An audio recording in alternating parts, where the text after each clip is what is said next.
வணக்கம் நண்பர்களே, முக்கிய செய்திகளை இந்த பதிவில் பார்க்க போகிறோம். சென்னையில் ரிப்பன் மாளிகை பக்கத்தில் தூய்மை பணியாளர்கள் தொடர்ந்து அமைதியாக போராட்டம் நடத்தி வராங்க. நேற்று 6வது நாள் போராட்டம். கடந்த டிஎம்கே ஆட்சியிலையும் தூய்மை பணியாளர்கள் இதே மாதிரி தொடர் போராட்டத்தை நடத்தினாங்க.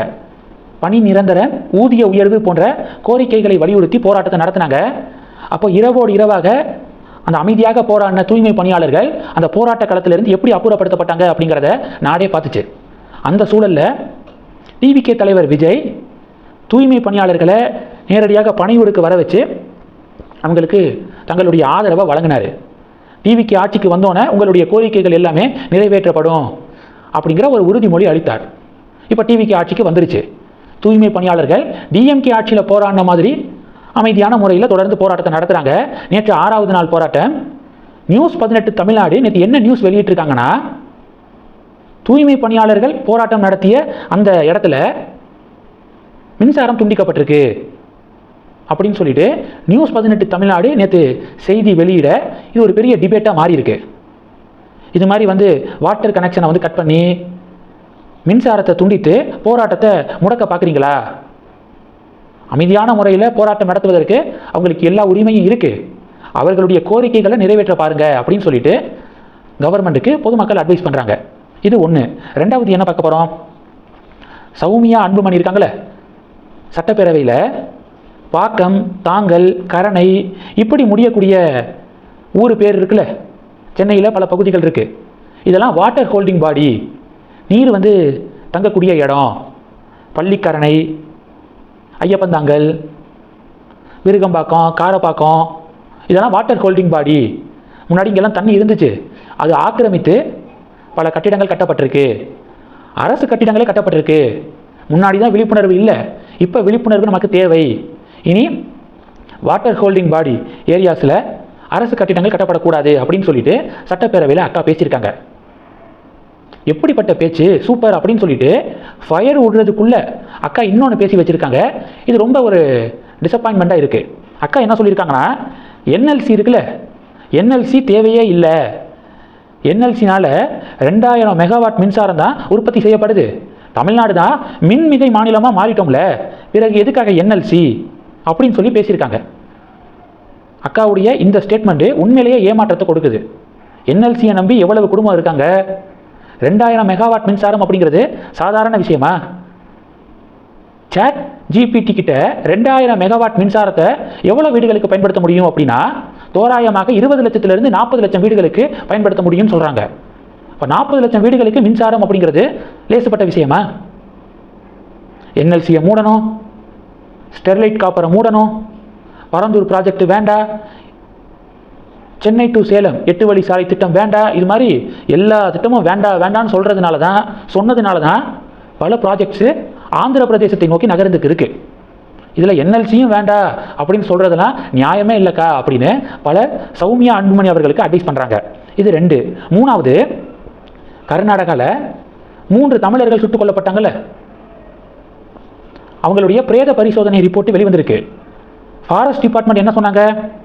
வேட்டையாட வந்தாங்க, எங்களை துப்பாக்கியால் சுட முயற்சி பண்ணாங்க, அதனால எங்களை தற்காத்துக் கொள்வதற்காக நாங்கள் ஷூட் பண்ணோம் அப்படின்னு விளக்கம் கொடுத்தாங்க.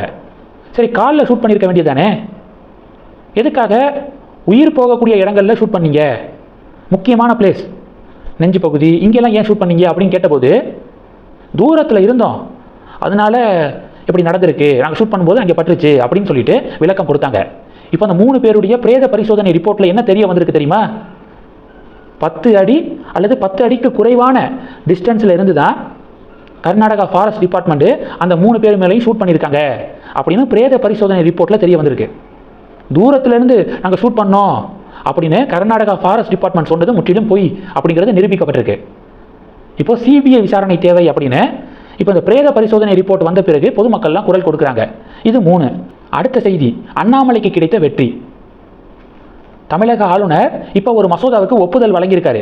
தமிழ் வழியில் கல்வி படித்தவர்களுக்கு அரசு பணியில் 20% முன்னுரிமை அப்படிங்கிற மசோதாவுக்கு ஒப்புதல் வழங்கியிருக்காரு.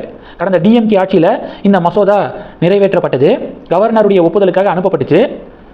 ஒப்புதல் வழங்காமையே அது அப்படியே கிடப்பிலே போடப்பட்டிருந்துச்சு. சமீபத்தில் அண்ணாமலை இந்த இஷ்யூவை எடுத்து பேசியிருந்தார். இந்த சூழலில் இப்போ கவர்னர் அர்லேக்கர் ஒப்புதல் வழங்கியிருக்காரு. சிம்பிளாக புரிகிற மாதிரி சொல்கிறேன். ஏற்கனவே அரசு பணியில் இருக்கிறவங்க உயர் பதவிக்கு ஒரு எக்ஸாமினேஷன் எழுதுகிறாங்க அப்படின்னா, அடுத்த போஸ்டிங்க்கு ஒரு தேர்வு எழுதுகிறாங்கன்னா, அவர்களுக்கு தமிழ் வழியில் கல்வி பயின்றவர்களுக்கான முன்னுரிமை வழங்கப்படுறது கிடையாது. அதான் ஏற்கனவே கவர்மெண்ட் எம்ப்ளாயி தானே, உங்களுக்கு எதுக்காக இந்த முன்னுரிமை அப்படின்னு சொல்லிட்டு நிறுத்தப்பட்டிருக்கு.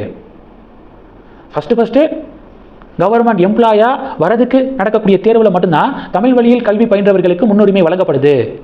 ஏன் ஏற்கனவே கவர்மெண்ட் போஸ்டிங்கில் இருக்கிறவங்க உயர் பதவிக்கு போகும்போது இந்த முன்னுரிமையை வழங்கினாதான் என்ன அப்படின்னு சொல்லிட்டு அண்ணாமலை கேட்டிருந்தாரு.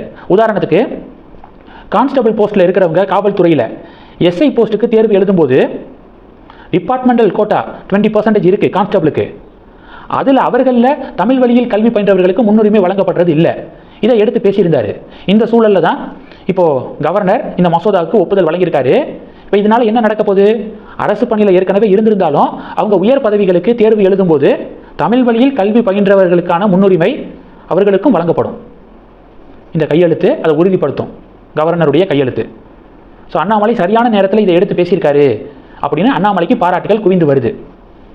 கடைசி டாபிக்கு, கனிம வளத்துறை அமைச்சர் பிரபு இருக்கார்ல, சிட்டிசன் படத்தில் ஒரு கிராமமே, அத்திப்பட்டி அப்படிங்கிற ஒரு கிராமமே காண போயிருக்கும்ல, அது மாதிரி கடந்த 20 வருட திமுக அதிமுக ஆட்சியில் 10 மலைகள் காண போயிருக்கு அப்படின்னு அந்த மலைகளுடைய பேர், புகைப்படம், எப்போ இருந்து காண போயிருக்கு அப்படிங்கிற அந்த பட்டியலை வெளியிட்டிருக்காரு. மதுரை, திருப்பத்தூர், பெரம்பலூர், கோவை இந்த ரீஜியனில் இருக்கக்கூடிய 10 மலைகளை இப்போ காணோம். மலைகளை வெட்டி இது மாதிரி வித்துட்டாங்க. கடந்த டிஎம்கே ஏடிஎம்கே ஆட்சியில் இதெல்லாம் நடந்திருக்கு அப்படிங்கிறத எக்ஸ்போஸ் பண்ணியிருக்காரு டிவிகே மினிஸ்டர் பிரபு. இது பெரும் பரபரப்பை ஏற்படுத்தியிருக்கு. இந்த செய்திகள் எல்லாத்தையும் பற்றி உங்களுடைய பார்வைகளை மறக்காமல் கமெண்ட் பண்ணுங்கள். தொடர்ந்து கணக்கில் இருங்க. அடுத்தடுத்து நிறையா பதிவுகளை பார்க்க போகிறோம். நன்றி. ஜெய் ஹிந்த்.